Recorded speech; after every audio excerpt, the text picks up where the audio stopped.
Does it seem to you that a lot of people are succeeding these days without the benefit of a strongly developed character? It does seem that way to me sometimes. But I think some very positive signs are beginning to appear. We're starting to realize that we'd better remember what got us this far if we expect to go any farther. I think one of the sharpest distinctions between people is between the small percent who look words up in the dictionary and the overwhelming majority that don't. I looked up the word character in the dictionary. I learned the origin of the word, and then I just sat there for a minute and realized that in this case, the origin of the word just about says it all. Character is derived from the Greek word for chisel. And of course, a chisel is a sharp steel tool used for making a sculpture out of a hard or difficult material like granite or marble. And a chisel is also used for stripping away waste material from an object, stripping away stuff that might get in the way in order to get down to the essential thing, the thing that really matters. You've got to chisel your character out of the raw material of yourself, just like a sculptor has to create a statue. The raw material is always there. Everything that happens to you, good or bad, is an opportunity for building your character. Character doesn't refer to other people. It doesn't refer to having power over other people or getting other people to follow you or gaining favor with other people. Character is something that you have and that you are. You could be marooned on a desert island and your character would still be important. In fact, it would likely be very important in that situation. But charisma wouldn't do you any good at all.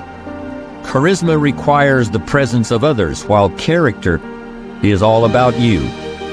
Character is the person you are after you've chiseled and have gotten past all the unnecessary material to what's underneath. A person of character looks within for the true source of inspiration and energy. Powerful personalities often resist delegating authority, but it's an attitude of character for a leader to refrain from making himself or herself the indispensable heart and soul of an organization. People of character are usually well loved by everyone around them, but they make it clear that their own first love is for the truth, even if it hurts.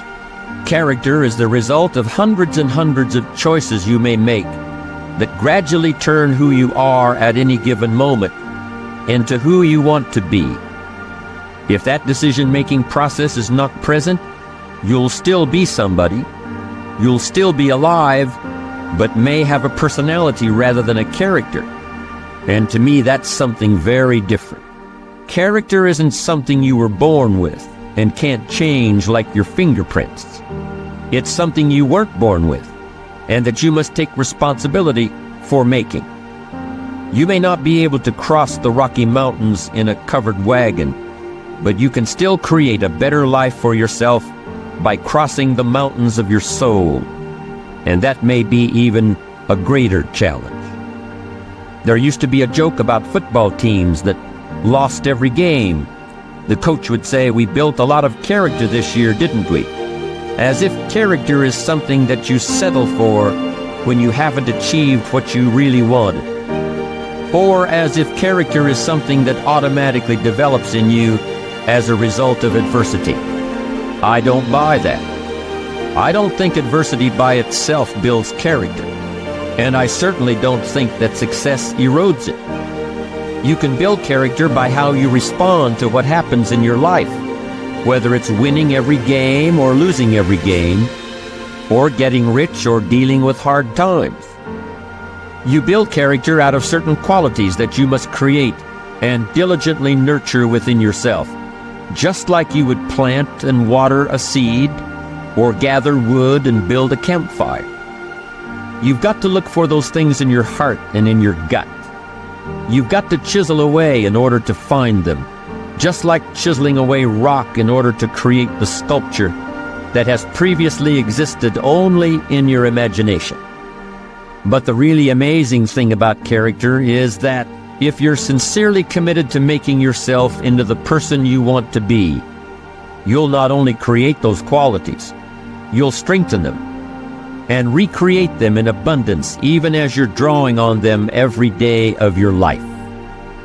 Since ancient times, philosophers have seen it as the basis of all real achievement.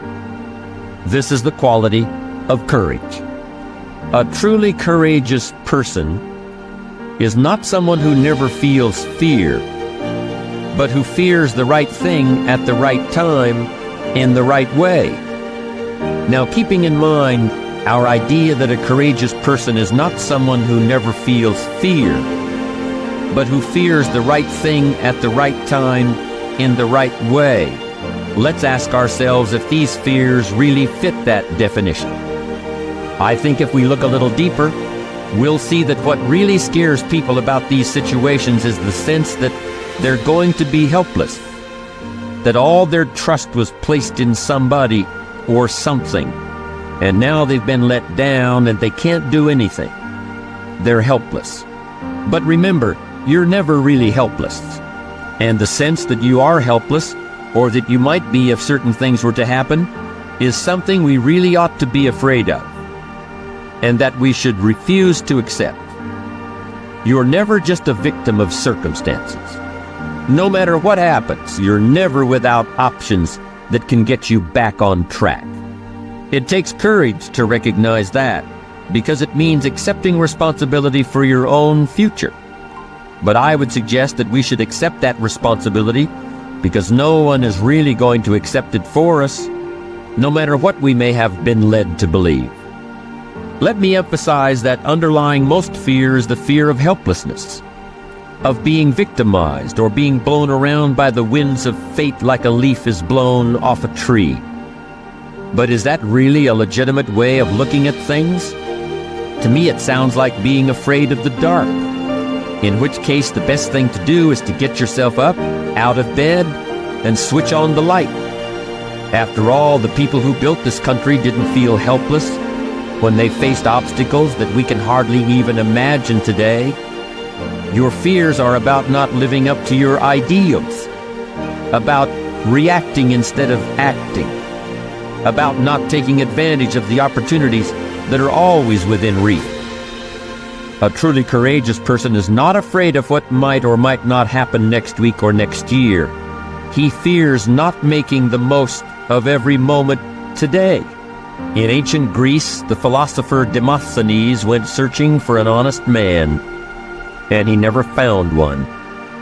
There was a time when telling a lie was very serious business. Lying was a very serious matter. It was also very serious if you accuse someone of lying.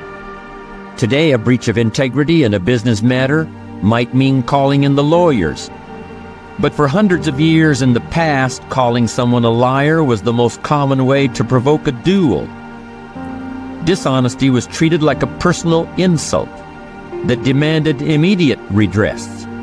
Everyone knew the big problems that could result if you got caught, so lying to another person took a certain amount of, what's the right word? Foolish bravery, maybe. But there's no such risk today, is there? Some people lie all the time without thinking about it. Most people know when they're being lied to, which they may find irritating, but they just accept it. Maybe they decide to become liars themselves. Many people don't feel the same kind of personal responsibility about paying debts promptly. And today, of course, we can put off paying for our purchases as long as we can make the minimum payment on our credit card. That pain that comes with having to shell out hard cash for something, the pain of maybe having to give something up in order to have this thing, we can avoid that pain. It's painful in just the same way that paying a big fat bill is painful. In fact, we even use the same words to talk about paying debts and telling the truth. We may talk about somebody's word being like money in the bank. We talk about being held accountable, about having to account for yourself, about being called to account. If you've done something that you're really not proud of and you're called to account for it, what does that feel like? How do you handle it? What are your options when you've got to explain something that makes you uncomfortable? It's a bit like that moment of decision when the credit card bill comes every month. If you want to pay off the whole balance, there may be some pain and sacrifice involved. You may have to grit your teeth. You know that your life will be simpler in the long run, but it's going to hurt a little right now. To pay off the new golf clubs or the new computer. Or how about the 60-foot yacht? I don't actually know if you can put a yacht on a credit card, but I've certainly known people who would if they could. Gritting your teeth and paying in full can hurt. So quite often it seems easier to pay the minimum and delay the pain until next month. It's easier to float the truth of your finances off into a little imaginary plastic flying carpet and sail it into the mailbox. Of course, it's not really a flying carpet. It's more like a boomerang that's going to come around and hit you in the back of the head someday. What a tangled web we weave when at first we practice to deceive. Maybe you think I'm being a bit tough here. Am I really saying that in every instance you've got to tell the truth, the whole truth, and nothing but the truth? So if somebody asks me, "How are you today?" I'm supposed to say, "I gotta be honest with you, I have a sore finger. Last night I had a headache, and I've got to admit that my foot hurts a little." No, that's not what I mean. In fact, I think there are many times when some flexibility with the whole truth and nothing but the truth is called for. However, planned lying, lying with an ulterior motive, lying for personal gain, that kind of lying is definitely something to be avoided. Remember what we said about courage? Courage is fearing the right thing at the right time and in the right way. Fear the temptation to misrepresent who you are or what you've done or intend to do. Trust who you really are. Trust your ability to earn the respect of others. Pay whatever price the truth costs. Pay that bill immediately, because in the long run, it's a real bargain.